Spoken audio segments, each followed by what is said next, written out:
Bonjour, aujourd'hui c'est la fête de Santa Angèle de Foligno, mystique et exemple de sainteté. Elle a vécu entre les années 1248 et 1309. Elle est une des grandes mystiques de l'Église dont la spiritualité a profondément influencé des figures comme Santa Teresa de Ávila et Santa Isabelle de la Trinité. Comme pilule, gardons nos yeux fixés sur le Christ Jésus en le voyant dans l'Eucharistie et dans les plus pauvres. Angela est née d'une famille aisée de Foligno, en Italie. Elle a vécu sa jeunesse dans la mondanité et loin de la foi. Cependant, une série d'événements marque le début de sa conversion. Un tremblement de terre, une guerre et la peur de l'enfer amenèrent à réfléchir sur le caractère éphémère de la vie.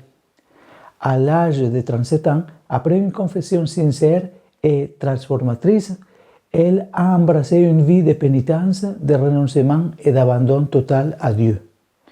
Après la mort de sa mère, de son mari et de ses enfants, Angela a vendu ses biens et a tout distribué aux pauvres.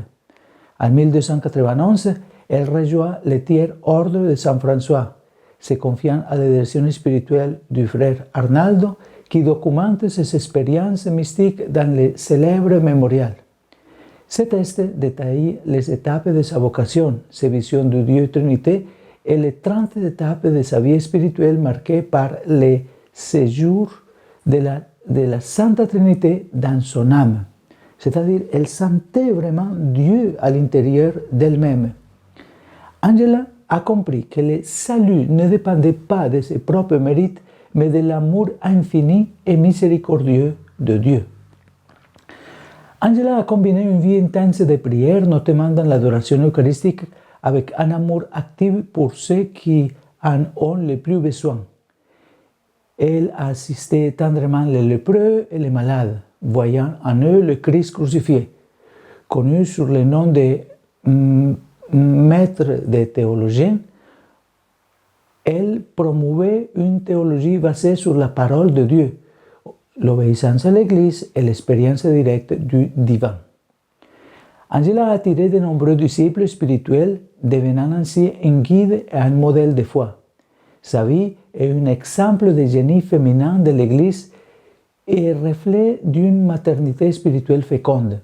Bien que populairement vénérée comme sainte depuis sa mort, le pape François a confirmé sa sainteté par canonisation par équivalence, c'est-à-dire par un décret particulier, le 9 octobre 2013. Sa mémoire se célèbre aujourd'hui. Donc nous confions au Seigneur la grâce et nous demandons à Angela d'intercéder pour nous pour qu'on ait aussi la grâce d'aimer Dieu dans les pauvres et dans l'Eucharistie comme Angela et tant d'autres saintes l'ont fait. Et que Dieu Tout-Puissant nous bénisse, le Père, le Fils et le Saint-Esprit. Amen. Bonne journée.